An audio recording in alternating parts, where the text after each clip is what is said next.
Welcome everybody to the 8th edition of the Future Scientist webinars that are being organized by Scientists for Future, the Netherlands. In this webinar series, we discuss perspectives on academia in a time of a planetary emergency. So one important aspect of this is also which roles do we as academia play in this decisive decade to come, or actually in the next few years, because the decade is already rolling. Today's speaker is Simon Portegies Zwart, and he will talk about the ecological impacts of high-performance computing, because it's the high-performance computations that we actually do our climate simulations with, that at the same time also have their own ecological impacts. And actually there's a ton of high-performance computations being done in all sorts of science, so this is not without its own emissions. To start off, we want to gauge who is in the audience. And for that, we have a Woo clap. It's actually the same as Mentimeter, just a different name. So you can go to www.wooclap.com, and then you can use the code RRMMYS. So I think this will also appear on screen now, and it should also be in the chat if you want to just copy and paste this. I don't see it on screen myself. Yes.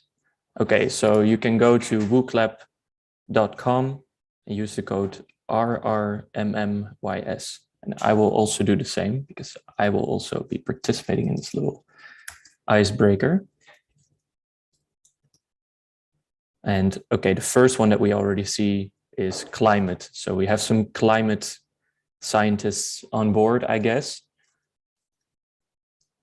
Machine learning, model, training, fluid dynamics, navigation and localization, very interesting one. Don't know what it entails precisely. Ocean model, machines, probably machine learning. I think fluid dynamics is getting a little bit bigger than the others, so I think that's a popular one. I see some quantum there as well. Biological cell behavior, still mostly in the natural sciences, I'd say. Even though high-performance computing is also being used in other domains right now. Ocean model, gravitational wave signals. Okay, pretty diverse audience. Some DNA stuff as well. Cool to see that it's this wide. But let me talk a little bit more about our speaker, Simon Portegies Zwart. He is the lead on the interdisciplinary research team on computational astrophysics at Leiden Observatory. So I guess we had a couple of his colleagues there in the chat as well. Simon's research objective is to understand the universe using simulations. So involving a lot of computations, algorithms, and he runs these on either, on one hand of the spectrum, the very cheap graphical processing units, but also on the largest computers in the solar system. So these big computer clusters. And he's also very interested in the impact of his own research on the environment, because, as far as we know, we only have one Earth. So it's good to think about this. I guess, Simon, you also consider this from a very astronomical perspective, and most of our climate scientists or oceanographers like myself don't really think about only one planet. That's a given, but I guess as an astrophysicist or an astronomer, this is a natural perspective to have. Welcome, Simon. When you're ready, you can start your talk. Yeah, thanks, Dan. And I fully copy that argument that we only have one planet, and I really would like to keep it, because I also, as an astrophysicist, I'm aware of how horrible all the other planets are to live on. Really, you do not want to live on Mars. I don't know who got it in his head to go to Mars, but it's not a pleasant place to be, and it will not be for a very long time.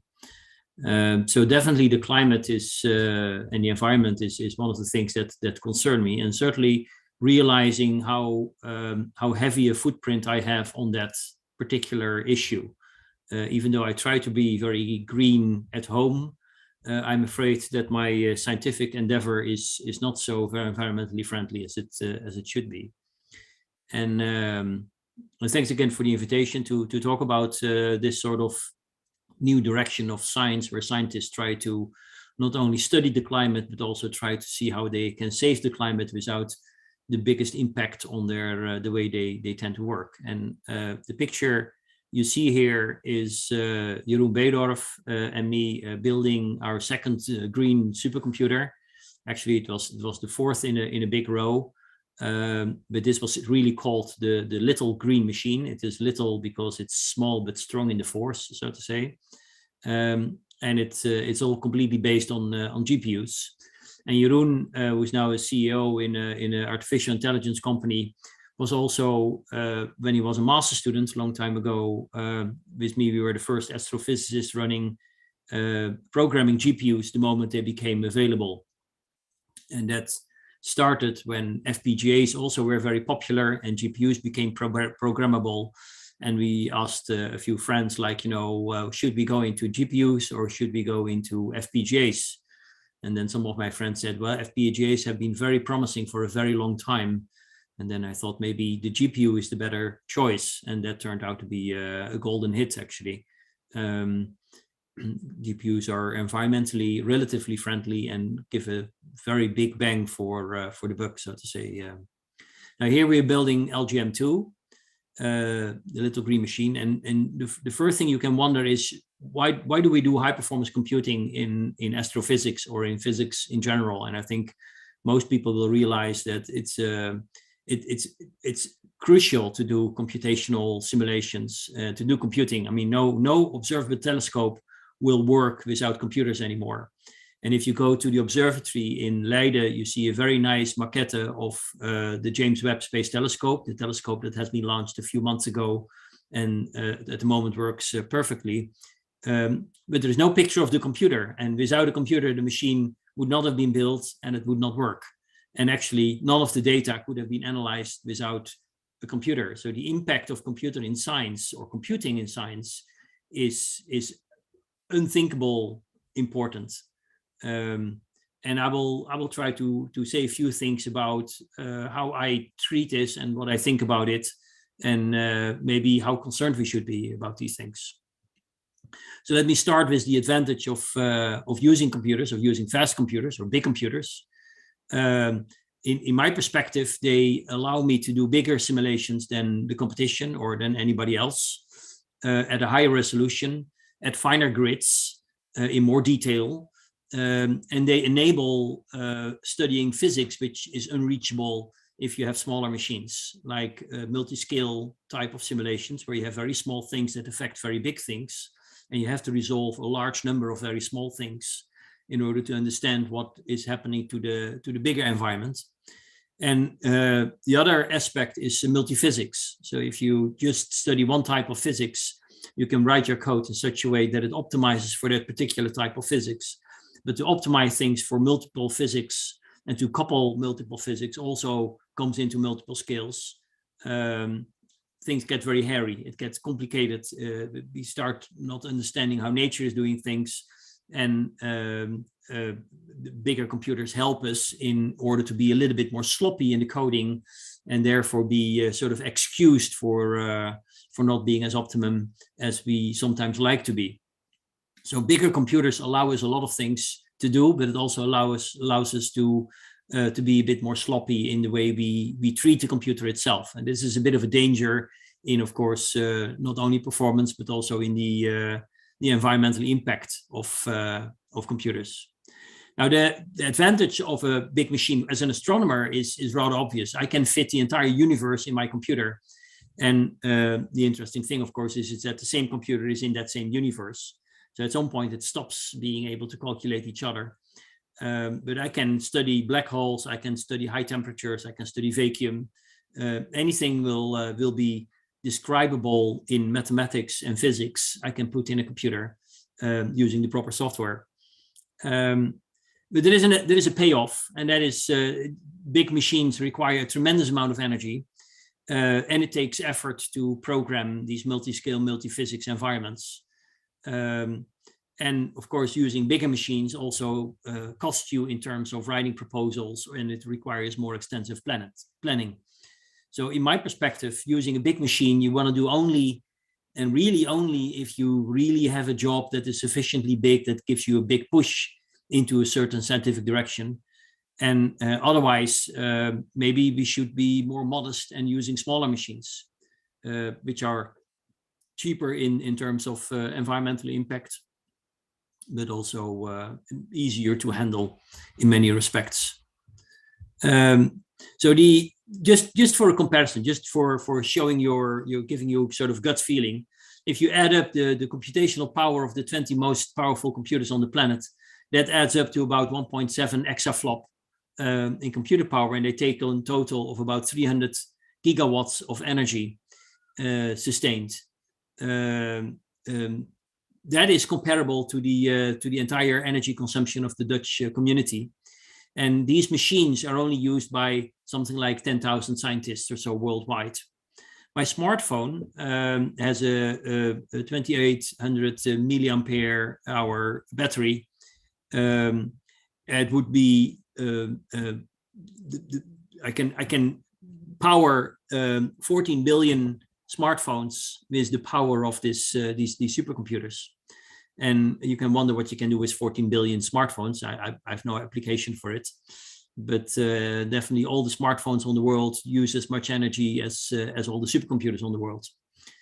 Now, if you go to the HPC environment, then you pay about, you get about 10 teraflop per kilowatt, and a smartphone gives you about 3,500 teraflop per kilowatt. But of course, the smartphones are not that fast to do this, so you really have to parallelize them extremely efficiently if you would like to use this as a power. But I think the message here is that the technology is available. It's a matter of how can we apply it in order to use it for our scientific endeavor. And if you go to the top 500, which is the list of the 500 fastest computers on the planet, if you see the top 3 of them, Fukaku, Summit, and Shera, you see they all produce a little bit better than the average I just gave, something like 15 or so teraflop per kilowatt. And these same machines are also in the green 500. So that's the list of the most environmentally friendly big machines on the planet. And if at the same time you go to the green 500 list and you go to the top 3 of those, MN3, SSC21, and Thetis, you see that each of these 3 machines are only a factor of 2 or so better in terms of the amount of flops they give you per kilowatt. And each of these green 500 machines also appear on the top 500, a little bit lower, right, in the 300s. But the fact that the top 500 and the green 500 have a large amount of overlap, I think it shows you almost that the green 500 is a bit of, well, maybe I shouldn't say scam, but the big machines are already environmentally friendly as they can be. And of course, the underlying reason is that electricity costs money, the supercomputers cost money, and therefore the greener you make your supercomputer, the cheaper you can operate it. So the difference between the top 500 and the green 500 is not as big as some people may think. Below there, I put in that 26 of the top 500 machines are in the EU, and 33 of the top green machines are in the EU, which is actually a great improvement compared to a year ago when this number was exactly opposite. Most of the European machines were environmentally extremely unfriendly, but maybe that is systematic change, that Europe is getting more environmentally aware, and therefore also the supercomputers we use or build are environmentally friendly compared to what other nations are doing. So I hope that this is a trend, that Europe is investing heavily in environmentally supercomputing rather than in very environmentally unfriendly supercomputing. Now, of course, the amount of watts per flop or flop per watts is not the only thing. A very important factor, of course, is how do you power the machine? And also there in Europe, we are not doing so badly. Most supercomputers in Europe are powered by renewable resources, while most of the supercomputers abroad actually are powered by coal or other non-renewable resources, except for Japan, where all the machines are on nuclear power, where you can have some doubts about whether that's friendly or not. Now, the last advantage in supercomputing has been enormously focused on hardware developments. So the hardware has really become faster and better, and there's a tremendous push on all directions, from small machines to large machines, to make them as fast and as environmentally as friendly as possible. But at the same time, the software has been lagging behind a little bit. And you can see that in the amount of lines per software code.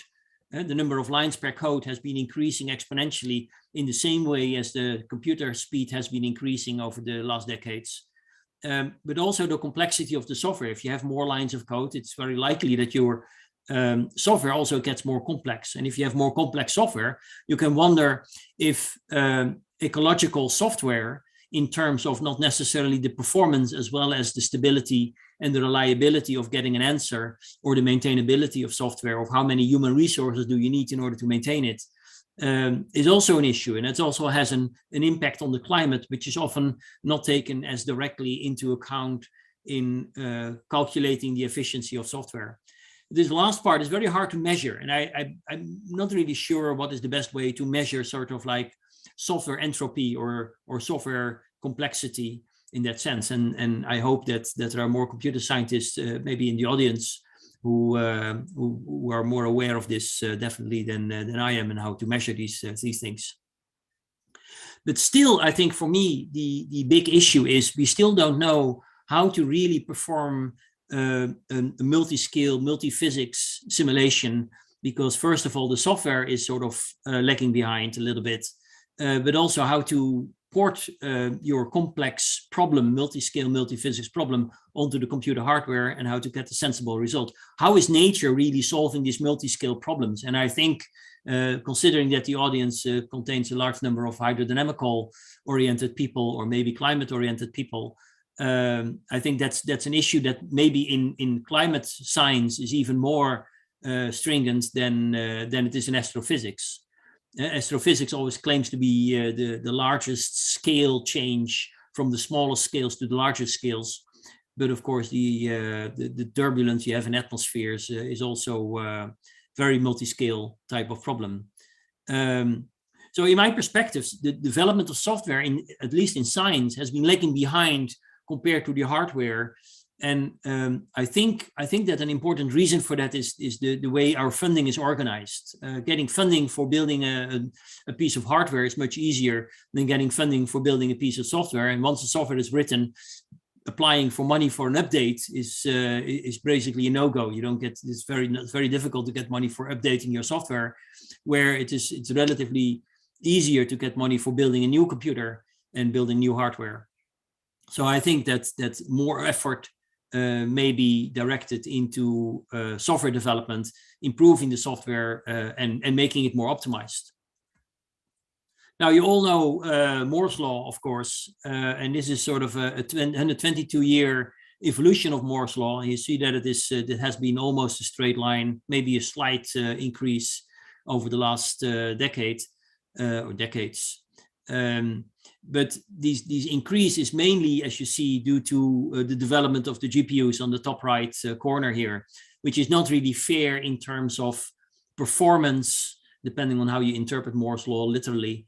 If you go into kick in multi-core type of applications, where the most to the left are all single core machines, if you can talk about cores, if you have to talk about mechanical computers.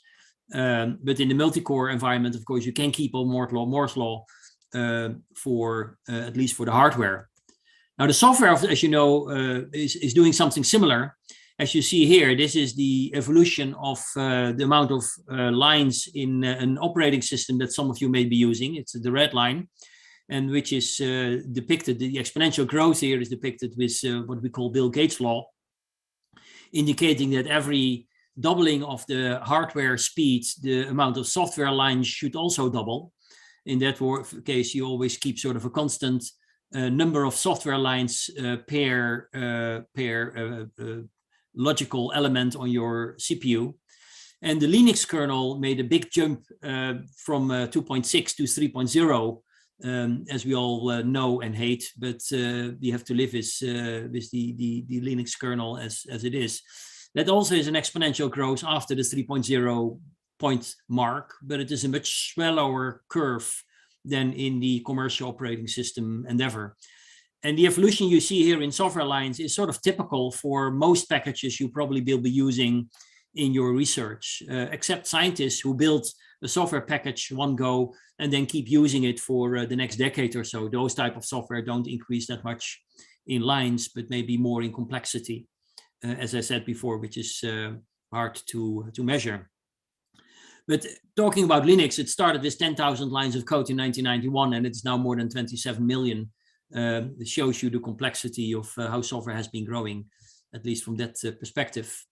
So as I said, much effort has been going into implementing software, but not that much effort has been put into the development of the structure of scientific software. Most scientific software is still relatively straightforward, and the design of software has been lagging behind, and that also has an impact on the environment because of maintenance and also performance. There is also an advantage, of course, in not having very complex software in terms of architecture, because it makes it easier to maintain. So there is sort of a tension field between, do you want to make your software more orchestrated or more designed, or you want to perform it well? And if you have a multi-scale, multi-physics environment, it becomes very difficult to have a well-organized or well-architectured piece of software, which also performs very well. And I would really cherish if there would be more research on how to make software design better while performing for a scientific purpose, and in particular, of course, on massively parallel architectures, multi-node, multi-core sort of supercomputers. Now, based on a talk I gave at the European Science Conference in astrophysics, I started making this picture, which gives you the time to solution for a certain problem as function of the CO2 production, and a number of popular applications in astrophysics. And these are the sort of the greenish bullets, which is population synthesis, gravitational dynamics, stellar evolution. And the gravitational dynamics is separated into different parts of gravitational dynamics. You have different flavors in how you optimize or how you solve your equations of motion. And it has everything to do with the paradigm of computational science, and maybe in general, and certainly in computational astrophysics. You always try to reduce the problem into its easiest or most fundamental parts. And those most fundamental parts are the things you solve by the computer. And then you hope or expect or can test that the actually solution to the physical problem is dominated by this simplification, so that everything you throw away is not dominating your scientific answer. And gravity is a good example of that. So that's where these embodied codes are in this thing. And you see that they all follow this red line, which ends up at the top right at the 4-year, which is the typical Netherlands PhD duration for a PhD, the average PhD in energy consumption. And an astronomer is a little bit above it. And if you see that big instruments like LIGO and ALMA are considerably higher up compared to what an average PhD in astronomy or an average astronomer would require, or in terms of carbon production.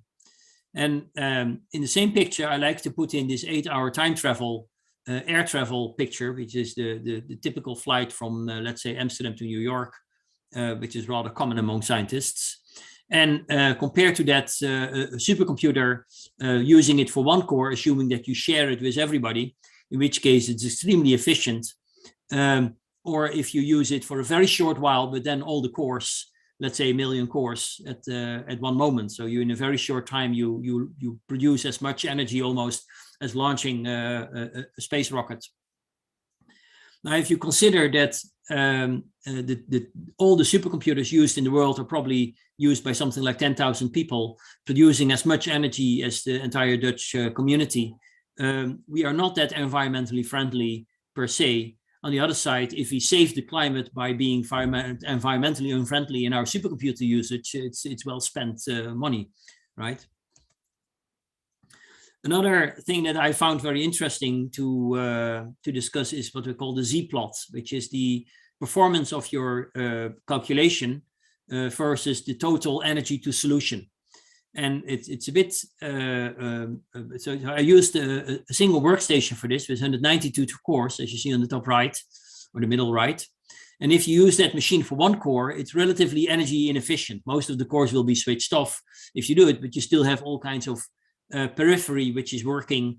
And if you only use such a machine for one core, it is of course complete overkill, which you don't want to do.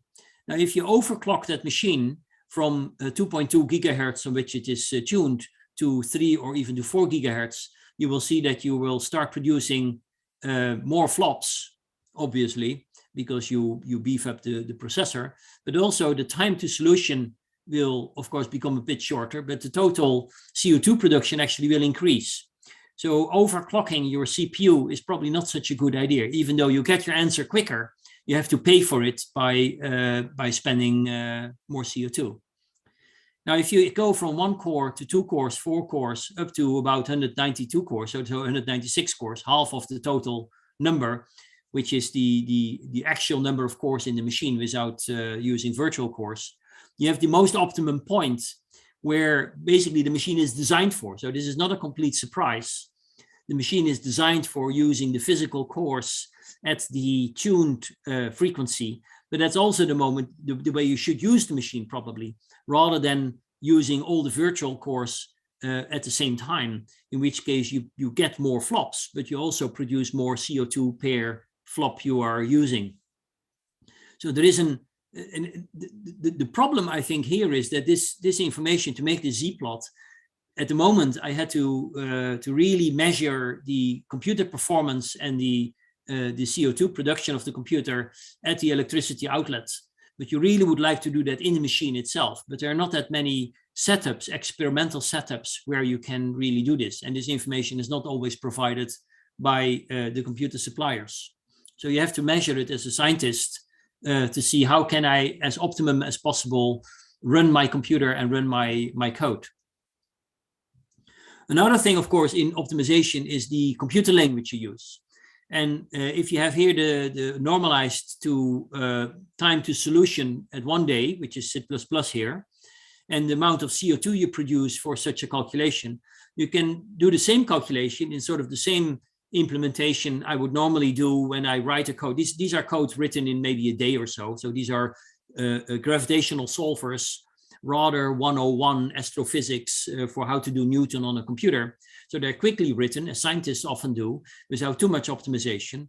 And if you write these codes in C++, Fortran, Swift, Java, Ada, CUDA, single core or multi-core, not that you want to use single core GPUs ever in your life, but just for such an experiment, in native Python, but also in Numba or NumPy or any JIT type of compiler, you see the enormous range in performance and CO2 production of your computer language.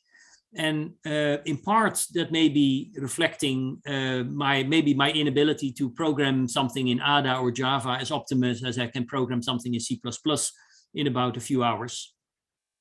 But it also reflects how hard it is to optimize a certain code in a certain language.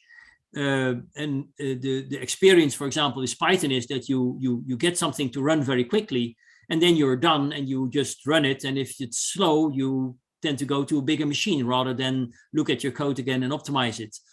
And the idea that in C++ and Fortran, it's relatively easier to optimize your code just from the start, simply because of the structure of the language, where in Python, it's much easier to basically screw up and to write something quickly, but actually which also performs rather badly.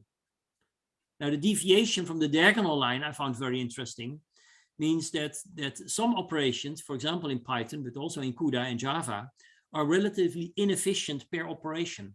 So the optimum would be if this all lies on the diagonal line, but some computer languages are simply not that optimized for the type of operations we as scientists like to do, like matrix multiplications, etc.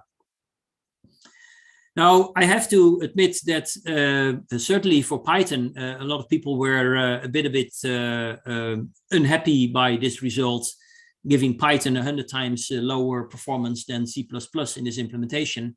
So they started looking at the Python, in particular, a team in France and Switzerland started looking into this, optimizing the Python code until they got a performance which was at least similar to the C++ performance. So here is the old C++ performance for my code. This is the native Python implementation. But if you go to NumPy or Python or certain Python compilers or JIT compilers, you can see that your Python implementation can actually be even faster than a C++ compiled optimization. And of course, this is not a complete surprise, right? If you spend a lot of time in optimizing codes, well, you get a more optimized codes. But as an astrophysicist, I then have to ask, how much time do we want to spend as teachers to teach our students how to optimize their code? And what physics should we not teach them in order to learn how to optimize codes? Now, you can put that into sort of a diagram of which I regretfully have not a better version than this one at the moment, which is the programmer's efficiency. So how efficient can you program in a certain language versus the sort of typical runtime performance of your code? So how much effort do I have to put into my coding in order to get the best performance of my language? And then you see that the assembler, though being very inefficient for the programmer, gives you the best performance, which is not a complete surprise. But also the fact that it is relatively small bullet. Once you program something in assembler, you have a good chance that it is rather optimized. And in C++, although it gives you a worse performance, it's much easier to program. And then the question is the less effort you have to put in as a programmer worse the fact that it is less efficient in terms of runtime performance, optimizing on your computer, and therefore also in producing more CO2 per calculation you do, or more kilowatt hours for your calculation.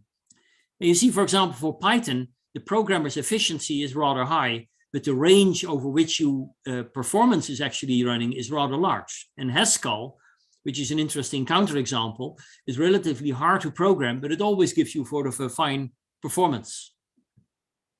So you can save computer time, and you can save, I say here CO2, but of course, if your computer is environmentally friendly powered, then it's just kilowatt hours that you should be reading here. I think the most important thing is not necessarily how much time do we spend in optimizing, but it's really, do we really need this calculation? Do you really need to use the supercomputer, or could you use a laptop to do your calculations, which is much environmentally friendlier than the supercomputer typically. So I think every scientist should consider these days whether or not the results of the calculations are worth the effort, not only in programming and the scientific effort, but also in the environment. And sometimes the answer is yes, of course. Like we also sometimes have to go to, to the United States or to another country for a conference. You want to talk to your colleagues, and therefore you have to travel, and that will cost the climate. And in the calculations, the same thing. Sometimes you just have to do it. But maybe we should be a little bit more aware on whether or not this is worth the effort and the damage we do to the environment.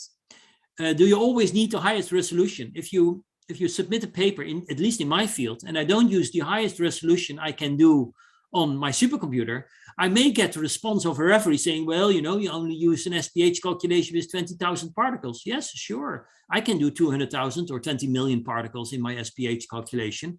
But 20 years ago, I would use, 10,000 particles and still have a scientifically sensible result. So I think we should be much more realistic about, does the resolution of the calculation reflect sufficiently the scientific output you think you should be having? And not just always push for the highest resolution and the biggest calculation. It's not sort of a contest on doing the biggest calculation. It's a contest on doing the best science. Do we really need the parameter space coverage we are envisioning?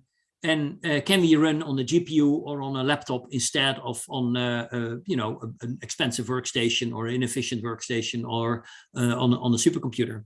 But of course, supercomputers are relatively optimized, so that I mean, I should not. I'm not blaming the supercomputers for doing this, right? I mean, they're great machines for doing your calculations. But always ask yourself, can I still optimize my code further? And is it worth the effort as a human to spend more time in optimizing your code? I think in most cases, the answer is yes. But of course, in time you spend optimizing your code, you probably can't do some other science, which is worth doing too. So let me draw a few conclusions. I'm absolutely in favor of high performance computing. I'm in favor of powering these machines by renewable resources, or building a tropical swimming paradise next to the supercomputer center or something. And I'd love to do my calculation on the big machines, but very often I can do my scientific research on a laptop. And honestly, my laptop is not the cheapest and the simplest one, but it has a good power to do serious calculations, and that saves a lot of effort. So the bottom line message is, don't overclock your machines. Use it in parallel if you have a parallel machine. By all means, use the GPU you have available. I mean, the machine learning people are far ahead in that sense of the average scientist, at least in astrophysics. I mean, most of my scientific colleagues in astrophysics use CPUs rather than GPUs, even though most of their calculations could be done on GPUs. Because of course, the side note that implementing a code on a GPU takes about a decade. It's a tremendous effort for the scientists to go from CPU, where they're used to go to the GPU. Use the optimized compiler, hand tune your code if necessary or if possible. Run on laptops instead of workstations, and make sure that the supercomputer you're using is environmentally friendly powered. So I would be in favor of maybe shunting coal powered or gasoline powered supercomputers in that sense. And that is my message.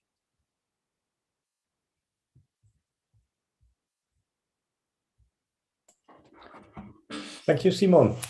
That was amazing. I'm Jaro Kamphuizen. I'm from the Netherlands Design Center, and I'll be moderating the Q&A session. We have one question from the audience up until now. It says, scientists are not really programmers. Could scientists benefit from having dedicated programmers who help with software development? What is your opinion on that? Yeah, this is a difficult question, right? And of course, you from the eScience Center would immediately say, yes, of course. Although my experience with the eScience Center has mixed feelings on this. I definitely think that programmers will be able to help a lot in many things we do with computing. And I completely agree, we are not computer scientists. We like the science, and we like to use the computer as a tool. But I think that the way we do computational, in my case, astrophysics, has been behind compared to the observers, my observers colleagues, by maybe a century. Do you know any observers who still build their own telescope? Well, I know a few, but it's really extremely uncommon thing to do. And we built our own computers. We actually built our own hardware sometimes. Part for the fun, of course, but also for the scientific endeavor. We definitely built our own software still. An industrial type of software, for some reason, we either don't trust, or we like to look into the kitchen, right? So we like an open kitchen sort of environment. So I definitely think that we will be helped by having programmers, and I think it's inevitable. It will happen, right? I mean, we will have scientific programmers more and more commonly embedded into our scientific endeavor, because a grad student cannot write a professional scientific code anymore during a PhD, because then at the end of the PhD, when the code is finished, somebody will ask the person and what about your thesis? And he or she had no time really to finish the thesis, because it spent all the time in coding and programming and optimizing, etc. So definitely, I think we are absolutely helped by programmers, by the eScience Center, and by having programmers in our university. Yeah, it's interesting that you say that about the thesis lagging behind the software. would it be an option to maybe then get more credits for your software and replace the thesis by just a piece of software? Would it be a potential possibility? This is a very difficult and almost a philosophical question, I think. Writing software it can be scientific in terms of, computer scientists do that, right? I mean, they have a job their science is how do you communicate with the computer, or how can I use the computer in a way that is different than what other people are using. On the other side, what most scientists are interested in is just getting their result faster or getting their result at all from a computer. And if you look at most scientific software, it's not really that interesting from a computational science perspective. It's sometimes it's just engineering, which is fine, right? Which is a good thing to do. But I don't think you can write a PhD thesis necessarily on writing a new SPH code. And I wonder sometimes why are we still writing gravity solvers and SPH codes and hydro solvers, etc. Even though I think a scientist should make a new wheel if he thinks he can make it rounder and better than it was before. And if you think you can do that with software, yes, you should absolutely do that. But if it's just an exercise on how to write a software, maybe we should not do that anymore. Maybe we should spend our time doing the science and make the wheel rounder and improve the software, but don't write and rewrite things that have already been written a million times. But yeah. I don't know, right? I have a few opinions on this, but I think everybody should at this point make his own decision on what is the best for his or her research in that perspective. But I think it's a very difficult point. Yeah, I agree. I have no solution. No. Solutions are always the hardest to give.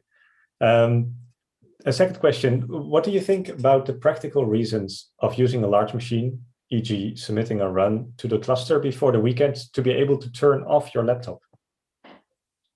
I don't really understand the question. I mean, I always recommend my students to submit before the weekend, or certainly before the Christmas holidays. And then, of course, they discover that when they return after 2 weeks of Christmas holiday home, they see that their code has crashed 2 hours after they left. Which is, it's a good exercise. But what can maybe this ask the question? Maybe someone will. How I interpret it is that you submit a run to a cluster, which can also be run on a laptop, just so that you can shut down your laptop and have it running on a. Oh, I don't think that's a good idea per se. I like to run my laptop over the weekend. My laptop is more efficient than the supercomputer. I mean, it has a mobile processor, and it runs on 12 watts or so. It's as expensive. It's cheaper than my son playing with the PlayStation. And the supercomputer is more. And I know where the energy is coming from. And for the supercomputer, I'm not always sure what is the origin of the electricity. So I don't, and then the other thing is that you would run probably a very small calculation on a single core on a supercomputer. Of course, many people can do that.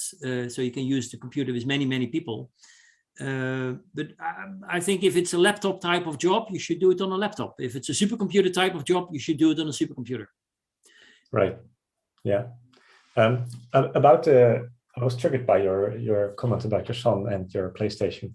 How do you think that the contribution of science compares to the big companies and the computational costs of, for example, what Facebook needs for their optimization algorithms? Do we really need to limit science in this way? Well, there are these big companies that just spend tons of CO2. Yeah, this is almost the question like, should I make a difference between garbage in glass and garbage in paper and plastic if my neighbor is not doing it? Of course you should. Everything that helps. And the fact, and you have to imagine that what Google is doing is also in our benefit. I'm very happy that these search engines exist and that I can use them. I mean, science without Google or without Wikipedia would be very difficult. So I very much cherish that. But I think we should all be aware of what is happening here. and everybody should contribute, and maybe not in the same way, but we definitely should all be aware of what we are doing and how we damage our only planet we have. Yeah, I agree. Always give the good example instead of point to others. Yeah. Let's see. There are a couple of questions. With regards to switching quickly to faster architectures, which language is stable for the future? Oh, that's a difficult question also. It is almost impossible to predict which languages stay around. But if you would ask me today in what language I would invest, it would be something like Julia or Rust. I think these are absolutely fantastic languages. I like Python for all kinds of reasons. It's nice and dirty. You can get things done very quickly and nicely. But my big favorite always will be C++, I think. And the reason I think is that it will stay around. And with Julia Rust, we have to see. Yeah. But then, language is a computer language is not like a human language, right? I mean, maybe it is, right? But if you know one language, learning the second language is very easy. And once you know 10 languages, computer languages, learning 11th one is look in the books and you just start writing your codes. But if you write a big piece of software, I think I would go for C++ still. Yeah. And another thing, how does the scientific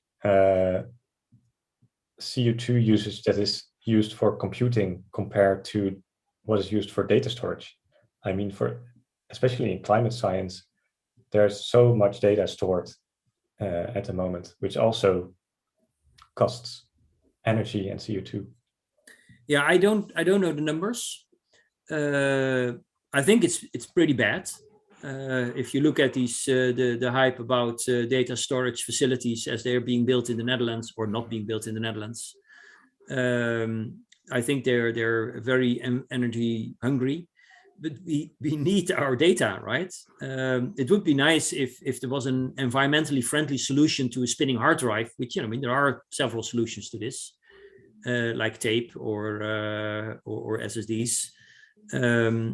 And only spin up hard drives when they're needed, etc. So I'm absolutely sure that there are optimizations possible which we do not employ at the moment. At least for us as scientists, where we don't continuously need the data. And in the same way as that your computer turns down the processor if you don't use it, right? There are optimizations for that, and there must be optimizations for that in hard drives. But so I don't know the answer to this question.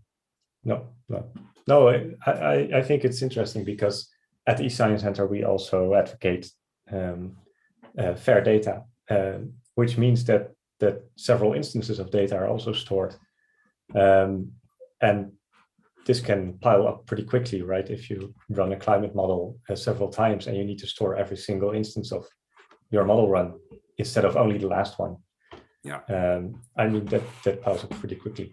I think you can wonder two things by that. One is, do you really need all that data, or can you do a limited set? You can always recalculate it, and at some point one gets cheaper than the other in terms of environmental impact. And the other thing is, do you need it at the minute? If you want the data, can you wait for a day? Well, then put it on some sort of low carbon production, no energy emission storage facility. Yeah. So I think we can optimize there dramatically. Yeah, and that's maybe the same as well in the computation. I mean, you noted a couple of graphs or plots about optimization of code. But what I often see is that optimization of code leads to more computation instead of less computation and less energy use. So how do we deal with that? How do we? Yeah, I don't know. I think for that it would be really nice to have a facility as you're building at the eScience Center for really measuring the energy production at the processor itself and to see what actually are you using. Yeah. Yeah. Because that's still a little bit murky. And maybe somehow incentivize people to use less energy, even more, from NWO or the. I wonder how much you would to regulate this, because I notice in my environment that certainly astronomers who travel a lot, and they get very nervous if you start talking about traveling less to the telescope. Yeah. And telescopes, you have to imagine, are on very fragile locations on the planet often, where there are no electricity cables, but they produce the electricity sometimes locally by diesel engines. Yeah. Concerning locations, a question from the audience: shouldn't all supercomputers for research just be moved out of the Netherlands? KNMI switches off its APC in the build next year. The new HPC is located in Iceland, shared by a few Nordic countries. Yeah, I think, of course, these would be great to have all the supercomputers next to each other in a place where it is cold and where you don't damage, where you don't have to cool the machine basically by all kinds of extra things, or as I said, put a tropical swimming paradise next to it. I think these are good. There's no reason why a supercomputer should be physically in the Netherlands or physically anywhere else. It would be ideally on a place where energy is not cheap, but where energy is environmentally friendly. And isn't that the reason why all the Bitcoin mining facilities are in Iceland? Well, that's a great development, right? Yeah, those talking about Bitcoin. Okay, yeah, right. Yeah, so to stabilize the climate, shouldn't we just return to pre-industrial society instead of expanding our use of compute data resources? Wow, that's a punch in the face. Well, I think if we don't regulate this in time, this is what will happen, right? I mean, if we continue destroying our environment, if you only think of what happened on Henderson or what is it, the Paas Island, Easter Island. At some point, if we destroy our climate sufficiently well, nature will take over, and we will be put back into Stone Age environments, and we cannot power the computers because there is no power. So I don't think we have to do it ourselves. I think we have to be very aware of what we're doing, or more aware than we are at the moment. Or it will happen. Yeah, and hope that this does not happen. Yeah. And then we can always go to Mars, right? And then we can always go to Mars, in maybe a few hundred years. Right.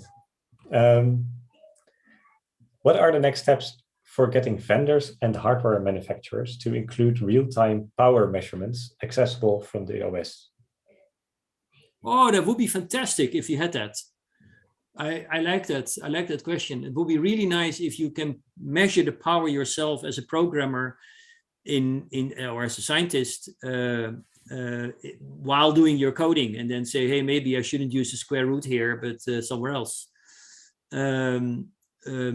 That would be great. I don't know how we can convince manufacturers or compiler builders to do this. I think that I'm not sure, but I think most manufacturers of supercomputers or computers in general, I mean, we are not the target, right? The scientists are just piggybacking sort of the commercial operations. And maybe this is not true for the biggest supercomputer centers, but I don't know how many supercomputers big oil companies have been running at the same time, but I can imagine that the total scientific amount of flops available on the planet is smaller than the total amount of commercial flops for industry. And I can imagine that we are not a big player there. So we can yell whatever we like, but they may not listen. But it would be a great thing to have. Like you already have with GPUs, right? You can just measure the energy consumption of your GPU. But it would be nice to have it for the bus and the CPU and the hard drive access, etc. Yeah, I agree. Let's see. There are some more questions left. Here's an interesting one. What are your thoughts on open source and shared software to ensure better software quality while keeping the time/effort investment for individual scientists lower? I don't know if I'm not sure that one is a consequence of the other, but I'm absolutely in favor of open source and open knowledge. So if you go to GitHub, you'll find a lot of code that I wrote or students of mine wrote exactly with this endeavor. And open source in astrophysics has been a very long tradition that started in the 60s with Sverre Arset giving away his embody codes already at the time that open source didn't exist yet. And I'm absolutely in favor of sharing. I mean, in first instance, I'm a scientist. Well, first I'm a human, and then I'm a scientist, and well, a few other things maybe at the same time in family environments. But I'm a scientist, and therefore, what I do should be in favor of science and not in favor of, career or the fame of the scientist individually. And I think that a lot of people who protect their software either do it in order to have an edge on the competition, which I think is a very wrong thing to do, because the software is all written probably by public money anyway. And the other thing is that by giving away your software, it only gets better. So I agree that by publishing your software and having other people look at it, it probably improves the quality of your software, and it will definitely improve the quality of your science. So yes, share your software and share your knowledge. Right. As it's also close to 5 again, I'd like to break in and thank you both. Thanks first to Simon for this great talk, and also to the discussion and sharing your points of view on all of the issues that have been raised. And also thank you to Jaro for the moderation. I have a little end slide that I can quickly share, because I also want to thank the audience. And in case you found this webinar very interesting, you can also get involved in organizing these, or you can send us suggestions for topics. If you want to know more about Scientists for Future, here you have both the email address, but also the website itself. And with that having said, you can also keep an eye on our socials to see new webinars coming around. I think we have one in a month again, but on the top of my head, I wouldn't know the topic. So check our socials. And yeah, thanks again, Simon. Yeah, you're welcome. Thanks for having me and sharing my views. Thanks. Okay. Then I think the webinar is done, but